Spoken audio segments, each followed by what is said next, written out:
Hello बच्चों, मैं हूं अनुज पांडे और ये है आपका फेवरेट चैनल मैथ। अब हम देखेंगे रिलेटिव परमिटिविटी और परमिटिविटी। ये क्या होता है? वैसे आप देखे हैं, देखे क्या, पढ़े भी हैं? सर अभी पढ़ाए नहीं, कहाँ पढ़ लेंगे? लगता है सर पगला गए हैं। अरे भाई, पगला नहीं गया हूँ, बोल रहा हूँ कि आप पढ़े हो तो पढ़े हो। कैसे? आप जानते हो या फिजिकल क्या होता है? 1/4 pi epsilon into Q1 Q2 अपान क्या होता है? R²। वैसे शायद आपको वहां बताए होंगे कि यहाँ पे जो एप्साइलन होता है इसी को बोलते हैं परमिटिविटी ऑफ मीडियम। ठीक, तो अब हमारा टॉपिक क्या है? परमिटिविटी। परमिटिविटी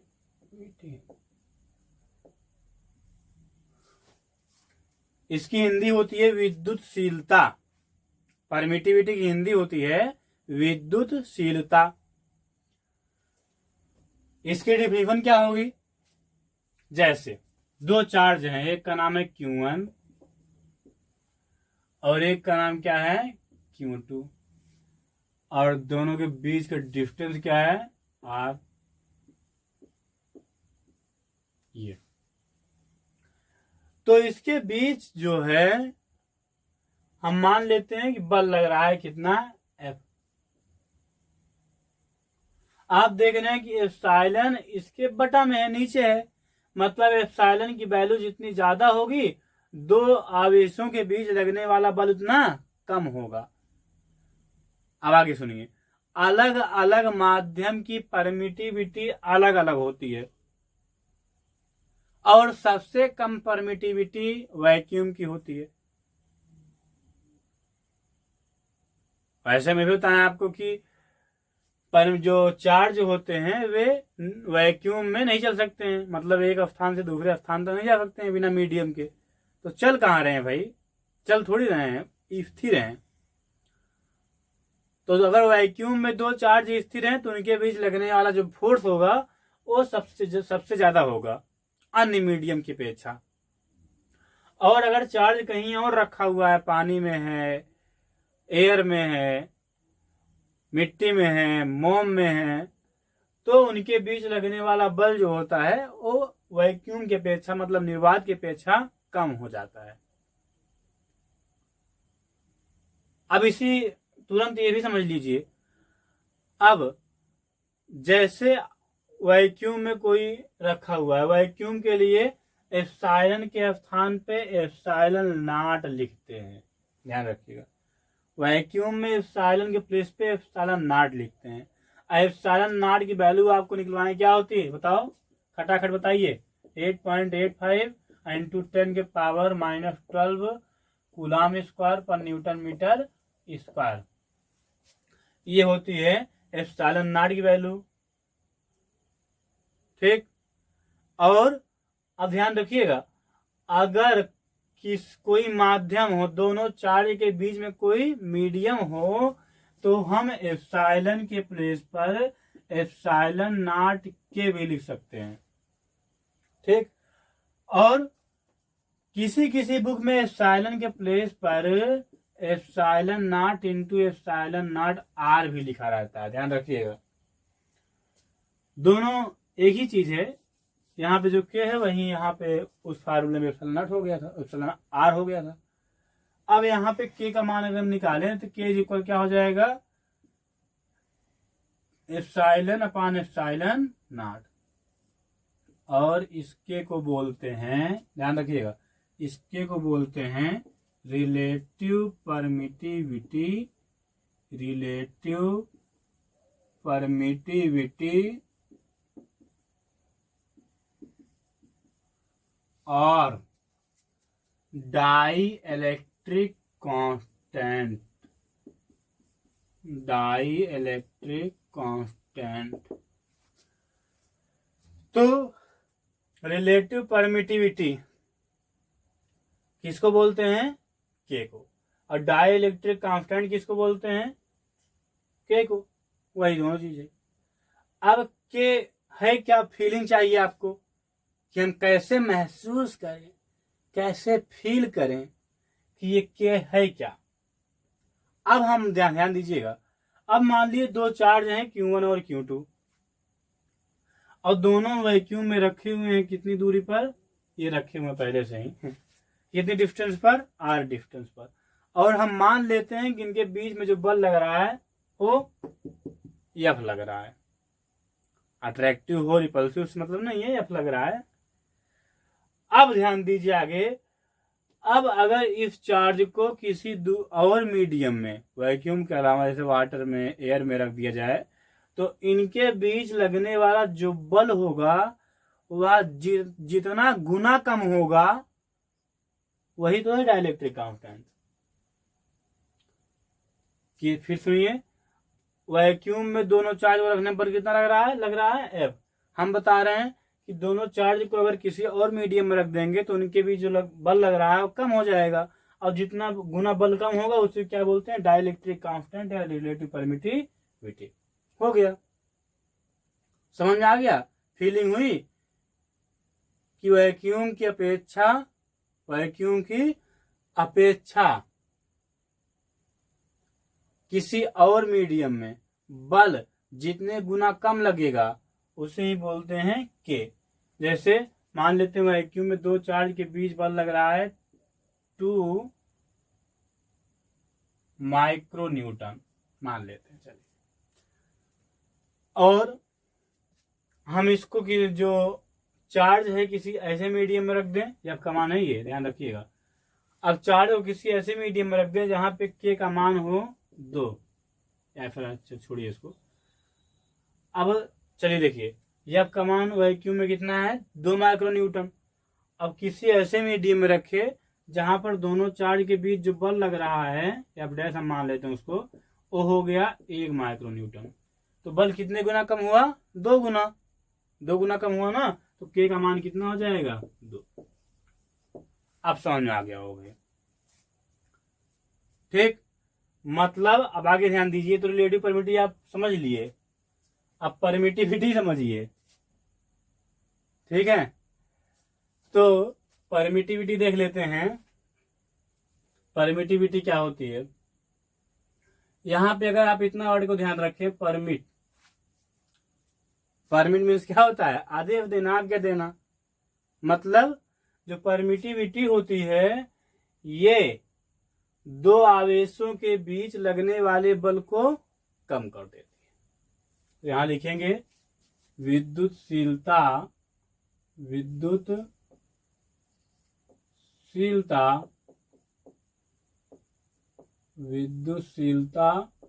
दो आवेशों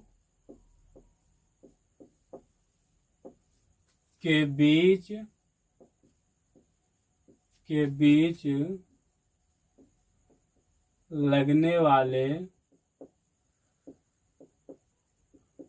बल को कम कर देती है।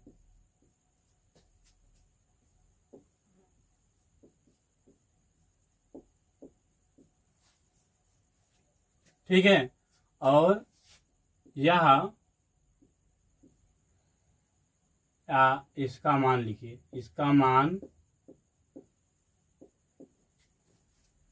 निर्वात की इंग्लिश क्या होगी, वैक्यूम।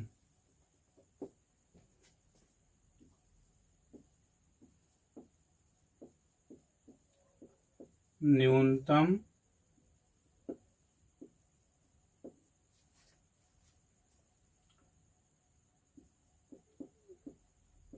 होती, ठीक है। अलग अलग माध्यम के लिए इसका मान अलग अलग होता है, और वैक्यूम के लिए हम एप्सिलॉन की प्लेस पे एप्सिलॉन नॉट लिख सकते हैं, और उसका मान होता है 8.85 × 10⁻12 कूलम स्क्वायर पर न्यूटन मीटर स्क्वायर। ये होता है परमिटिविटी।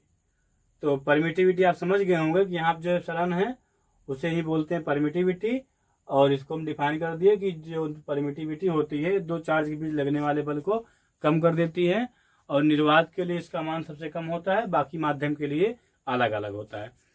अब आगे ध्यान दीजिए, रिलेटिव परमिटिविटी चलते हैं, जिसको हम पहले बता दिए आपको। तो रिलेटिव परमिटिविटी, गर्मी बहुत ज़्यादा है, परमिटिविटी, आप लोग फैन भी नहीं चलाने देते हो।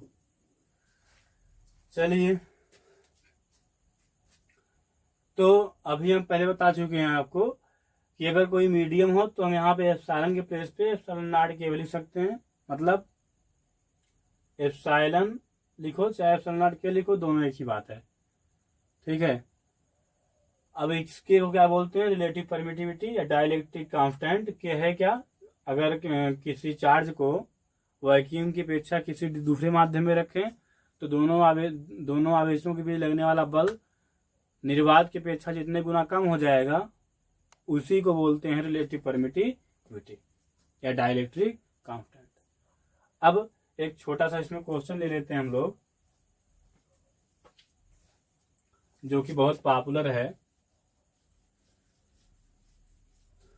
इसको आप लोग देख लीजिए, बहुत ही पॉपुलर क्वेश्चन है, ऑब्जेक्टिव बहुत आता है कदा।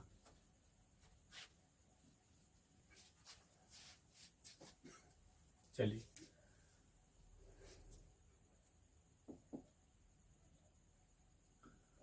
पानी का परावैद्युतांक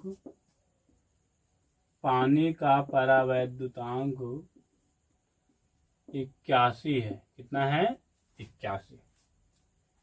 पानी का परावैद्युतांक कितना है? 81। तब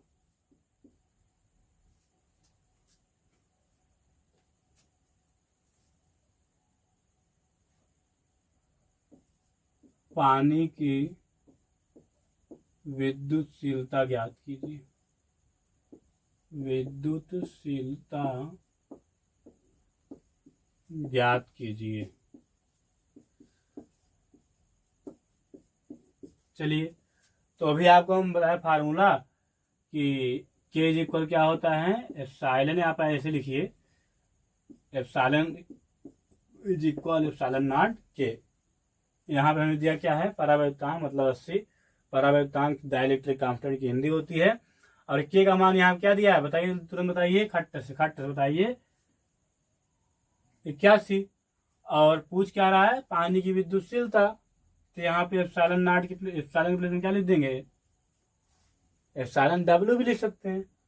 या मतलब एप्सिलॉन को माध्यम की विद्युतशीलता बोलते हैं, ध्यान रखिएगा। और ये माध्यम कौन सा हो गया इस सवाल में, पानी, इसलिए हम एप्सिलॉन डब्ल्यू लिख दिए। अगर एप्सिलॉन भी लिखे रहेंगे तब भी कोई प्रॉब्लम नहीं है। तो epsilon W is equal epsilon not के, और एप्सिलॉन डब्ल्यू इज इक्वल क्या हो जाएगा, एप्सिलॉन नॉट की वैल्यू क्या होती है, 8.85 इंटू 10 के पावर -12। और के की वैल्यू क्या होती है बताइए, खट बताइए तुरंत, 81 दिया ही है यहाँ पे। और इसको दोनों को आपस में मल्टीप्लाई कर लेंगे, और ये दोनों एक दूसरे में से लड़ झगड़ के अपना मान प्राप्त कर लेंगे, मतलब मान आ जाएगा। और मात्रक वही, जो एप्सिलॉन नॉट का मात्रक वही इसका मात्रक, क्या, कूलम स्क्वायर पर न्यूटन मीटर स्क्वायर। और अब हम बात करने वाले हैं, हो सकता है इस वीडियो में ना हो पाए, नेक्स्ट वीडियो में बात करेंगे इलेक्ट्रिक फील्ड इंटेंसिटी और चार्ज का, और अच्छे से देखेंगे, ठीक, चार्ज को थोड़ा और गहराई से देखेंगे। उसमें एक टेस्टिंग चार्ज है, उसको भी हम लोग देख लेंगे। तो आ गए हम एक बहुत ही अच्छा टॉपिक लेकर के, जिसका नाम है इलेक्ट्रिक फील्ड। तो आइए देख लेते हैं इलेक्ट्रिक फील्ड। तो हेडिंग कर लेते हैं इलेक्ट्रिक फील्ड।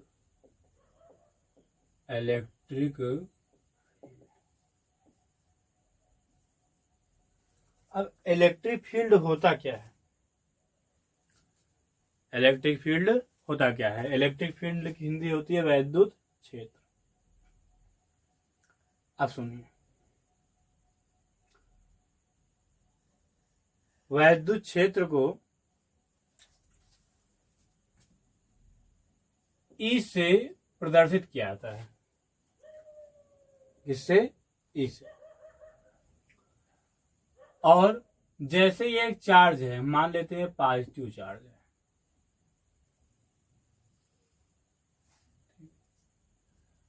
पॉजिटिव चार्ज के चारों ओर वैद्युत बल रेखाएं होती हैं। अब आपका फर्क दिखता तो नहीं कहीं पे। आप कह रहे प्रत्येक पदार्थ में चार्ज होता है, तो प्रत्येक पदार्थ में वैद्युत बल रेखाएं होनी चाहिए, तो कहीं दिख नहीं रही है। तो आगे तो सुनिए पहले।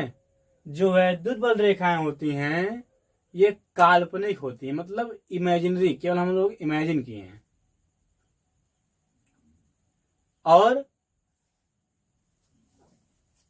ये वैद्युत बल रेखाएं चार्ज के चारों ओर होती हैं, हर ओर। ऐसे इसमें दिखाते हैं ये।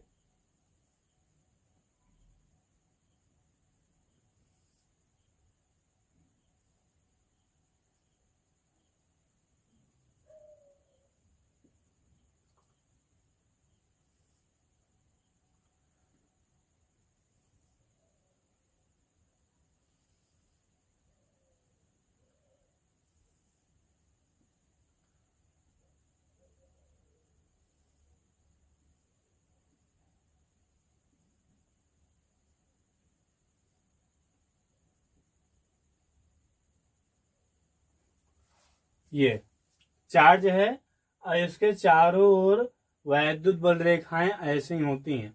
अभी वैद्युत बल रेखाओं की हम डेफिनेशन में लिखाएंगे, पहले समझिए। ऐसे होती हैं। ये बल रेखाएं काल्पनिक होती हैं, मतलब दिखाई नहीं देती हैं।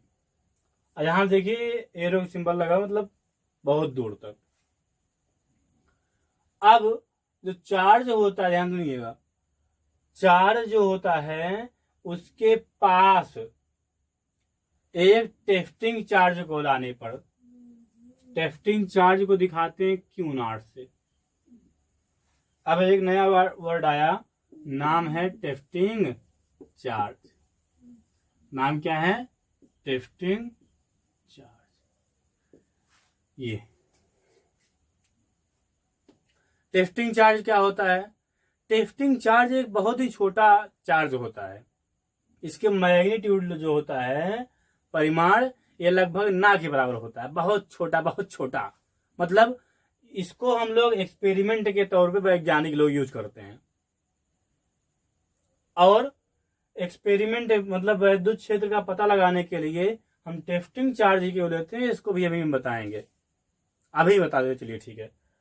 क्योंकि आप जानते हैं कि कोई भी चार्ज जो होता है अपने चारों ओर विद्युत क्षेत्र बनाएगा। अब विद्युत क्षेत्र क्या होता है पहले इसको समझ लीजिए। किसी टेस्टिंग चार्ज को जब किसी चार्ज के चारों ओर ले जाया जाता है, कहीं पर भी, चाहे आप यहां रखिए, चाहे यहां, चाहे यहां, चाहे यहां, चाहे यहां, चाहे यहां, चाहे यहां, तो इस पर एक बल लगेगा।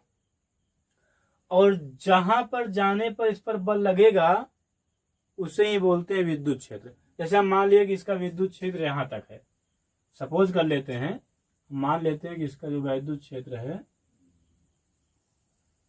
वो यहां तक है। वैसे ध्यान रखिए, विद्युत क्षेत्र किसी चार्ज के कारण जो विद्युत क्षेत्र होता है, विद्युत क्षेत्र, इलेक्ट्रिक फील्ड, उसकी लिमिट इनफाइनाइट होती है, मतलब अनंत तक। जितना दूर जाओगे वैल्यू उतनी घटती जाएगी। लेकिन हम मान लेते हैं कि ये पार्ट से, सपोज दैट कि ये बहुत बड़ा क्षेत्रफल है, इतने ही पे ही विद्युत क्षेत्र है। तो जब चार्ज को आप यहां लाओगे, इसके अंदर जैसे यहां लाओगे, इस पर बल लगेगा। इस पर आए नहीं कि इस पर बल लगना शुरू। और ध्यान रखिए, टेस्टिंग चार्ज को वैसे सामान्य तौर पर पॉजिटिव चार्ज माना जाता है। इस पर पॉजिटिव चार्ज है, तो आप जानते हैं कि भी पॉजिटिव चार्ज, ये पॉजिटिव चार्ज, दोनों क्या करेंगे? कहें तुम उधर जाओ, तुम अपने रास्ते, हम अपने रास्ते, मतलब रिपल करेंगे। मतलब जब आप टेस्टिंग चार्ज को इस विद्युत क्षेत्र में लाओगे तो ये रिपल करेगा, दोनों एक दूसरे रिपल करेंगे और इस पर बल लगेगा। और जहां ला जाने पर टेस्टिंग चार्ज पर बल लगना शुरू हो जाता है उसे ही बोलते हैं विद्युत क्षेत्र। ऐसा क्षेत्र जहां टेस्टिंग चार्ज को ले जाने पर उस पर बल लगता है, चाहे अट्रैक्शन हो चाहे रिपल्सन। क्योंकि आप जानते हैं कि इसके स्थान पे अगर निगेटिव चार्ज रख देंगे तो टेस्टिंग चार्ज को ऐसे पॉजिटिव चार्ज माना था, दोनों अट्रैक्ट करेंगे तो इस पर फिर भी अट्रैक्शन फोर्स लगेगा। अब पॉजिटिव चार्ज है तो रिपल्सन फोर्स। तो टेस्टिंग चार्ज को जहां पे रखने पर उस पर बल लगता है उसे बोलते हैं विद्युत क्षेत्र। अब आइए लिख देते हैं विद्युत क्षेत्र की परिभाषा। तो विद्युत क्षेत्र की डिफिनेशन है, किसी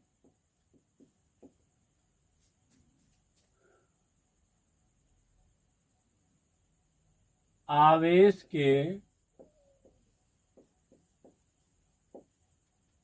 या किसी विद्युत अथवा विद्युत समुदाय के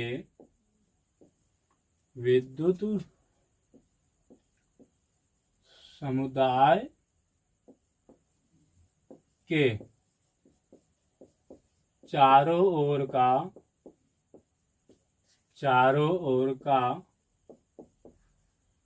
वह क्षेत्र,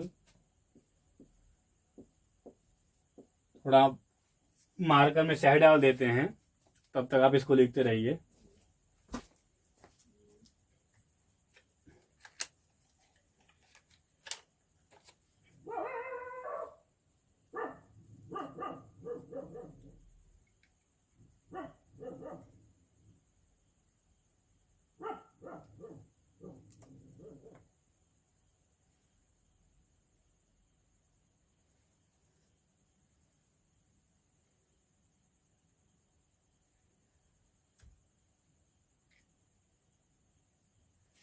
चलिए, स्याही पड़ गई है और बह भी गई। मार्कर मेरा स्याही बहुत पीता है। हाथ भी काला हो गया।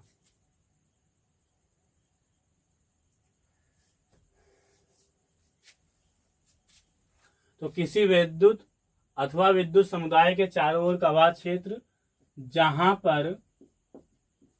जहां पर किसी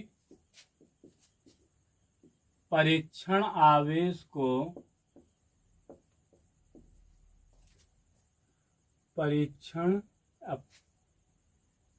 इसको परीक्षण बोलते हैं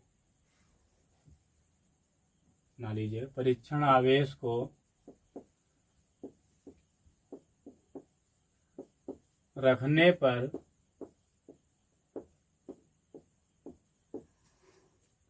वह आकर्षण या प्रतिकर्षण बल का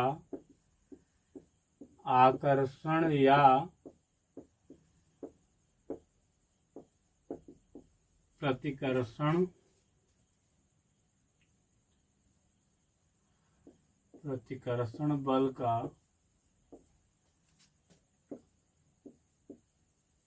अनुभव करता है,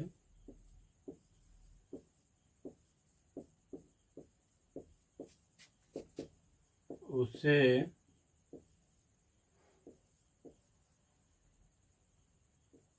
विद्युत क्षेत्र कहते हैं।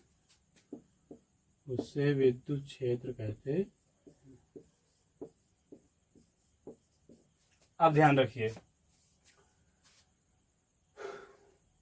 इसके आगे थोड़ा लिख लीजिए। क्या, पहले समझ लीजिए। जब आवेश जो है, परीक्षण आवेश को आप विद्युत क्षेत्र में ले जाएंगे तो इस पर विद्युत बल लगेगा। किस पर? परीक्षण आवेश पर। और विद्युत बल जिस दिशा में लगेगा, परीक्षण आवेश उसी दिशा में जाएगा। अगर उधर लगा तो उधर, इधर लगा तो उधर जाएगा, नीचे लगा तो नीचे जाएगा, ऊपर लगा तो ऊपर जाएगा। मैं ऊपर भी नहीं जाऊंगा, अभी मैं तो यंग हूँ भाई। तो क्यों ना, जिधर बल लगेगा उधर ही ये जाएगा। मतलब आवेश का पथ जो है वह वक्राकार भी हो सकता है, मतलब टेढ़ा मेढ़ा, जिधर बल लगा उधर ही चला जाएगा। ठीक, ऐसे जा सकता है ये, ऐसे भी, ऐसे ही घूम सकता है, जिधर इधर बल लगेगा उधर जाएगा। ठीक, जैसे एक ठेला होता है, उसको उधर ठेलो तो उधर जाएगा, फिर उधर से फिर ठेलो तो इधर आ जाएगा। ठीक, तो इसीलिए कहते हैं कि आवेश का पथ विद्युत क्षेत्र में वक्राकार होता है। इसके आगे लिखेंगे, इतना आप लिख चुके, इसके आगे लिखेंगे आवेश, परीक्षण आवेश पर बल जिधर लगेगा उधर ही आवेश जाएगा। यही कारण है कि विद्युत क्षेत्र में आवेश का पथ वक्राकार होता है। अब आगे हम लोग देखेंगे परीक्षण आवेश की परिभाषा देख लेते हैं, क्योंकि ये परीक्षण आवेश टेस्टिंग चार्ज की डिवीजन में पूछी जाती है बोर्ड एग्जाम में। और विद्युत क्षेत्र तो पूछा जाता है, ये बहुत ही इंपॉर्टेंट टॉपिक शुरू हो गया है। ठीक है, तो अब हम लेंगे टेस्टिंग चार्ज। टेस्टिंग चार्ज परीक्षण आवेश। आपको विद्युत क्षेत्र समझ में आ गया होगा, मतलब किसी आवेश के चारों ओर का वह क्षेत्र जहां पर किसी परीक्षण आवेश को ले जाने पर परीक्षण आवेश पर आकर्षण बल लगता है या तो प्रतिकर्षण बल, उसी क्षेत्र को बोलते हैं विद्युत क्षेत्र। मतलब ये इसका मान लो क्षेत्र है, इसके अंदर अगर आप किसी परीक्षण आवेश को लाओगे तो उस पर क्या बन जाएगा, उस पर क्या लगेगा, बल। और जहां पे रखने पर इस पर बल लगना शुरू हो जाए उसे बोलते हैं विद्युत क्षेत्र। और जैसे जैसे आप परीक्षण आवेश को आवेश चार्ज के पास ले जाएंगे बल का मान बढ़ता जाएगा। क्यों? क्योंकि दोनों के बीच की दूरी घटती जाएगी। आप जानते हैं कि जो बल होता है ये इनवर्सली प्रोपोर्शनल होता है, जो डिस्टेंस होगी दोनों के बीच की उसके स्क्वायर के इनवर्सली प्रोपोर्शनल, मतलब यह प्रोपोर्शनल 1/r²। मतलब r का मान घटेगा तो दोनों के बीच लगने वाला बल बढ़ जाएगा। इसलिए जैसे इसको पास ले जाएंगे तो बल बढ़ेगा, दूर ले जाएंगे तो बल घटेगा, चाहे अट्रैक्शन हो चाहे रिपल्सन। तो अब थोड़ा इसमें टेस्टिंग चार्ज को देख लेते हैं। या एक आपको पॉजिटिव चार्ज का फिगर बन गया है, इसको आप मिटा दीजिएगा। इसको तो हम बताए थे कि मान लीजिए कि विद्युत क्षेत्र ये है इतने में ही। वैसे विद्युत क्षेत्र किसी चार्ज के कारण अनंत तक होता है और अनंत पर विद्युत क्षेत्र जो है वो 0 मान लिया जाता है। ठीक, ध्यान रखिएगा, अनंत पर विद्युत क्षेत्र इतना कम हो जाता है उसको लगभग 0 बराबर मान लिया जाता है। अभी किसी आवेश के कारण उससे r दूरी पर विद्युत क्षेत्र का मान क्या होगा उसका भी हम डिराइवेशन कराएंगे। तो टेस्टिंग चार्ज कराएंगे, इसके पहले नेगेटिव चार्ज का फिगर बना देते हैं। तो इसको आप लिख चुके होंगे, तो लिख लें, इसको मिटा देते हैं।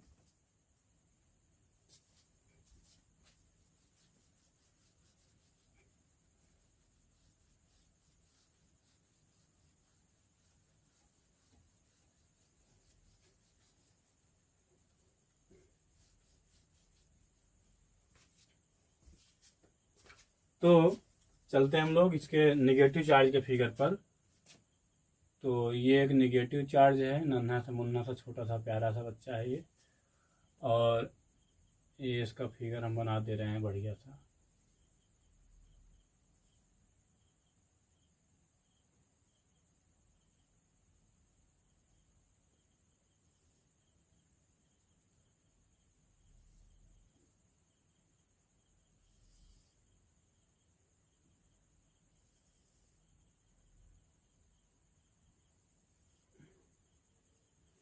वैसे इसमें भी हम कितने विद्युत बल रेखा बनाए हैं, 3, और 3 6 2 8, इसमें भी लगभग 8 ही हैं। तो ऐसा मत समझिएगा कि चार्ज के चारों ओर केवल 8 ही इलेक्ट्रिक फील्ड लाइन्स होती हैं, बहुत ज़्यादा होती हैं। वैसे चार्ज की जो मैग्नीट्यूड रहेगा वो जितना ज़्यादा होगा इलेक्ट्रिक फील्ड लाइन्स उतनी ज़्यादा होंगी। फिर भी छोटे छोटे चार्ज में भी अनगिनत इलेक्ट्रिक फील्ड लाइन्स होती हैं। ठीक, तो यहाँ पे केवल रिप्रेजेंट करने के लिए 7 8 बना दे रहे हैं। अब आगे ध्यान दीजिए, जो पॉजिटिव चार्ज होता है इसमें इलेक्ट्रिक फील्ड की जो दिशा होती है वो बाहर की ओर होती है। मतलब इसमें इलेक्ट्रिक फील्ड जो होती है रेडियली आउटवर्ड होती है। मतलब इसमें इलेक्ट्रिक फील्ड की दिशा जो है बाहर की ओर, क्योंकि विद्युत क्षेत्र सदिश राशि, ध्यान रखिएगा, तो इसमें दिशा भी होगी। तो पॉजिटिव चार्ज के कारण इलेक्ट्रिक फील्ड जो होती है वो बाहर की ओर होती है। मतलब यहाँ पे अगर आप किसी परीक्षण आवेश को रखोगे तो किधर जाएगा, बाहर की ओर। ये अपने घर में किसी को नहीं घूमने देता है, मैं अकेले रहूंगा। ठीक, क्या रहूंगा, अकेले। वैसे निगेटिव चार्ज आएगा तो अट्रैक्ट कर लेगा, लेकिन ऐसे किसी गांव में अगर 2 नेता हो गए अपने आप में, दोनों लगाते हों, बोलते हैं ना कि हम भाई बहुत उस टाइप के हैं, तो उन दोनों में हमेशा झगड़ा होता रहता है और दोनों एक दूसरे दूरी बनाए रखते हैं। इसी तरह यह भी है चार्ज, पॉजिटिव सेम आएगा तो दोनों एक दूसरे से दूरी बनाने का प्रयास करेंगे। अब अगर मान लीजिए दोनों अपोजिट हो गए, एक पॉजिटिव निगेटिव, तो दोनों पास आने का प्रयास करेंगे अट्रैक्शन फोर्स लगा कर। तो ये जो होता है पॉजिटिव चार्ज के कारण इलेक्ट्रिक फील्ड रेडियली आउटवर्ड होती है, और नेगेटिव चार्ज के कारण जो इलेक्ट्रिक फील्ड होती है वो रेडियली इनवर्ड होती है। मतलब आप ऐसा कह सकते हैं कि नेगेटिव चार्ज के कारण विद्युत क्षेत्र की दिशा अंदर की ओर होती है। किधर होती है? अंदर होती है। तो यहाँ पे इलेक्ट्रिक फील्ड जो होगी, इलेक्ट्रिक फील्ड रेडियली इनवर्ड, मतलब इसमें विद्युत क्षेत्र की दिशा अंदर की ओर होगी। ठीक है, अब हम लोग चलते हैं, जो हमारा टॉपिक था टेफ्टिंग चार्ज। इस पर अगर आप विशेष करके इसमें टेफ्टिंग चार्ज के कारण इस पर रेडियली इनवर्ड और आउटवर्ड कहा गया है, क्योंकि यहाँ पे अगर आप टेफ्टिंग चार्ज रखोगे तो इसकी तरफ अंदर जाएगा, इसकी ओर अट्रैक्ट होगा, इसलिए अंदर की ओर जाएगा, इसको इनवर्ड बोल दिया गया। और यहाँ पर टेफ्टिंग चार्ज रखोगे तो ये बाहर की ओर जाएगा, फिर इसको आउटवर्ड बोल दिया गया। इसकी इसी तरह आप भी समझ जाना। तो टेफ्टिंग चार्ज चलते हैं हम लोग। तो टेफ्टिंग चार्ज परीक्षण आवेश, अभी हम बताया आपको कि बहुत छोटा आवेश होता है, इतना छोटा होता है कि इसका अपना कोई परिमाण विद्युत क्षेत्र में अपना इसका कोई परिमाण नहीं होता है। क्यों नहीं होता है और इसको क्यों लिया जाता है, ध्यान रखिएगा। इसको विद्युत क्षेत्र का पता लगाने के लिए क्यों प्रयोग किया जाता है टेफ्टिंग चार्ज का? तो इसलिए प्रयोग किया जाता है क्योंकि टेफ्टिंग चार्ज जो होता है ये बहुत छोटा इस पर मैग्नीट्यूड होता है। अगर बड़ा मैग्नीट्यूड इस पर होगा, मतलब इस पर चार्ज की मात्रा ज़्यादा होगी, तो ये अपना विद्युत क्षेत्र खुद बनाने लगेगा, और इसका विद्युत क्षेत्र इतना ज़्यादा हो जाएगा, अगर इसका मैग्नीट्यूड, चार्ज का मैग्नीट्यूड ज़्यादा होगा, तो इसके चारों ओर भी वैद्युत बल रेखाएं निकलेंगी, और यह अपना स्वयं का भी एक विद्युत क्षेत्र बनाएगा। और स्वयं का विद्युत क्षेत्र बनाएगा तो इसका विद्युत क्षेत्र का मान कितना है, इसके विद्युत क्षेत्र का मान कितना है, चार्ज इसका हम पता लगा रहे हैं, वो मेजरमेंट करना, वो जानना मुश्किल हो जाएगा। ठीक, तो इसलिए इसको हम टेफ्टिंग चार्ज का यूज करते हैं इलेक्ट्रिक फील्ड का पता लगाने के लिए, क्योंकि इसका मैग्नीट्यूड सबसे बहुत कम होता है, लगभग ना के बराबर। और टेफ्टिंग चार्ज को इसलिए लेते हैं कि ये अपने चारों ओर लगभग ना के बराबर विद्युत क्षेत्र बनाता है। फिर सुनिए, टेफ्टिंग चार्ज को इसलिए लेते हैं क्योंकि इस पर चार्ज बहुत कम होता है, लगभग ना के बराबर, और अपने चारों ओर विद्युत क्षेत्र नहीं बनाता है, हम कह सकते हैं। ठीक, इसलिए हम टेफ्टिंग चार्ज को एक्सपेरिमेंट के तौर पे लेते हैं। ठीक, क्यू नॉट, क्यू मतलब चार्ज, और नॉट, इसको क्यू नॉट बोलते हैं, ध्यान रखिएगा। पहले क्यू जीरो बोलते थे, लेकिन वैज्ञानिकों ने इसको किताबों में क्यू नॉट बोलते हैं, और एनसीईआरटी में पहले भी नॉट बोला जाता था। तो क्यू नॉट, क्यू माने चार्ज, नॉट माने नहीं, मतलब चार्ज नाम तो है लेकिन नहीं है, जैसा नाम वैसा काम। तो अब चलते हैं हम लोग टेफ्टिंग चार्ज पे। तो जैसा भी हम बताया आपको, उसी तरह इसकी डेफिनेशन भी है। परीक्षण आवेश, परीक्षण आवेश एक बहुत छोटा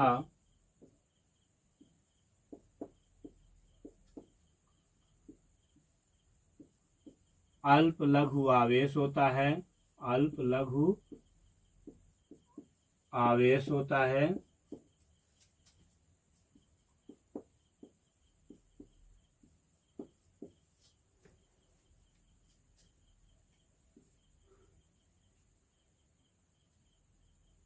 इसका परिमाण, इसका परिमाण लगभग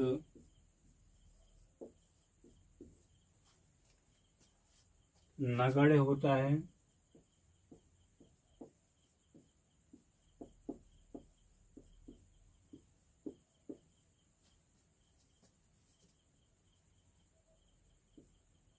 यह अपना कोई विद्युत क्षेत्र नहीं बनाता है।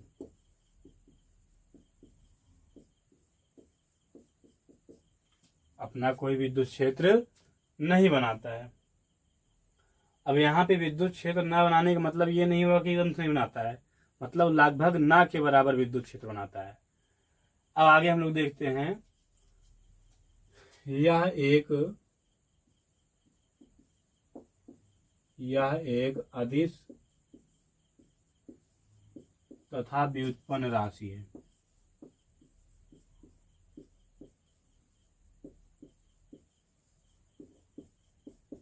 यह एक अदिश तथा व्युत्पन्न राशि है। ये हो गया। इसे Q0 से प्रदर्शित करते हैं, इसको लिख लीजिए आप आगे।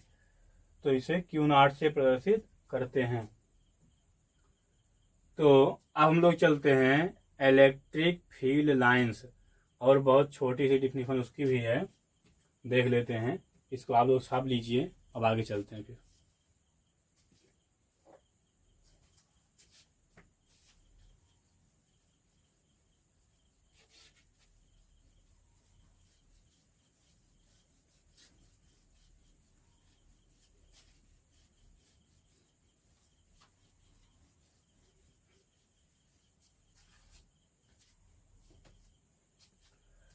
तो इलेक्ट्रिक फील्ड लाइंस पे इसको भी मिटा दें क्या? चलिए ठीक, आप कह रहे हैं तो मिटा दे रहे हैं, नहीं तो मिटाते उठाते जरूर। चलिए, इलेक्ट्रिक फील्ड लाइंस इसमें जोड़ दें क्या? इलेक्ट्रिक फील्ड लाइंस इसमें देखिए। चलिए, तो अगर आप यहाँ पे परीक्षण आवेश को लाएंगे, ध्यान रखिएगा, तो ये किधर जाएगा? हम बता दें इधर ही जाएगा, चार्ज की ओर, क्योंकि ये पॉजिटिव चार्ज होता है और ये नेगेटिव चार्ज है, तो अट्रैक्ट करेगा। अब ये जिधर जिधर जाएगा, ध्यान रखिएगा हम क्या बोल रहे हैं, जिधर जिधर जाएगा उसी को बोलते हैं विद्युत बल रेखाएं। मतलब विद्युत बल रेखा इसके लिए रास्ते का काम करती है। अब आप कहेंगे यहाँ शर्त तो आप रखें इसको, यहाँ पे विद्युत बल रेखा नहीं, अब सब थोड़ी दिखा सकते हैं। इस चार्ज के कारण कितनी विद्युत बल रेखाएं सब नहीं दिखा सकते हैं, बताए बहुत ज्यादा करोड़ों विद्युत बल रेखाएं होंगी। तो मान लेते हैं यहाँ पे विद्युत बल रेखा है, लेकिन सटी हुई नहीं होती, ध्यान रखिएगा, स्पेस होता है उनके बीच में। एक दूसरे को विद्युत बल रेखाएं एक दूसरे को काटती नहीं है, इस बात को इसे ध्यान रखिएगा। नहीं सोचेंगे कि ये अनियत होती हैं तो एक दूसरे काट देती होंगी, फटी होंगी, ऐसा नहीं है। तो मान लीजिए यहाँ पे ऐसे बल रेखा होगी, तो इधर इधर से इसके पास जाएगा। तो इसकी परिभाषा क्या हुई विद्युत बल रेखा की? यदि किसी परीक्षण आवेश को विद्युत क्षेत्र में स्वतंत्रता पूर्वक छोड़ दिया जाए तो परीक्षण आवेश का पथ मैंने रास्ता, परीक्षण आवेश का पथ ही विद्युत बल रेखा कहलाता है। ठीक, तो यहाँ लिखे रहे हैं, यदि किसी परीक्षण आवेश को विद्युत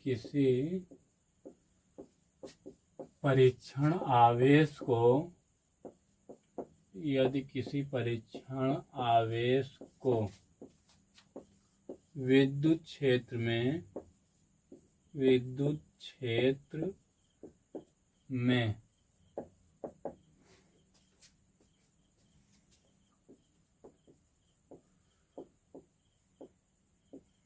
स्वतंत्रता पूर्वक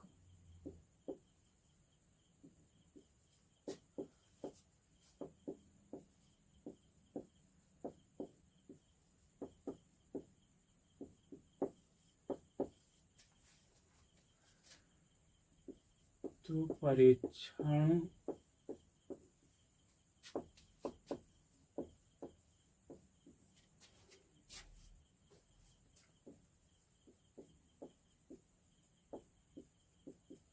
पथ ही विद्युत बल रेखा कहलाता है।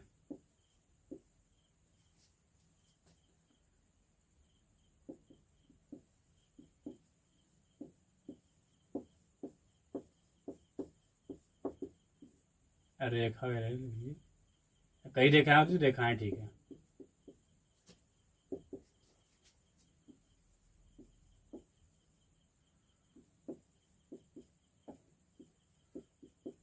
ये हुआ।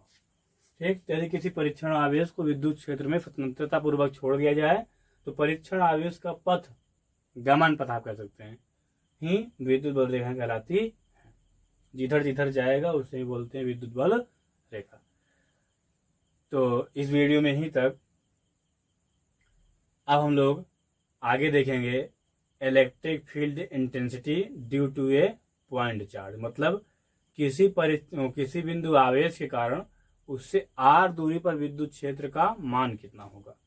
ठीक, यहाँ तो आपको बताया इसके बारे में इलेक्ट्रिक फील्ड की डिफिनीशन। अब नेक्स्ट वीडियो में इलेक्ट्रिक फील्ड इंटेंसिटी की डिफिनीशन और ध्यान रखिए, किसी पॉइंट चार्ज के कारण इलेक्ट्रिक फील्ड इंटेंसिटी की वैल्यू कितनी होती है उससे r दूरी पर, उसको भी हम वहाँ पे फाइंड करेंगे और उससे ज़्यादा भी कुछ फाइंड कर सकते हैं। ठीक।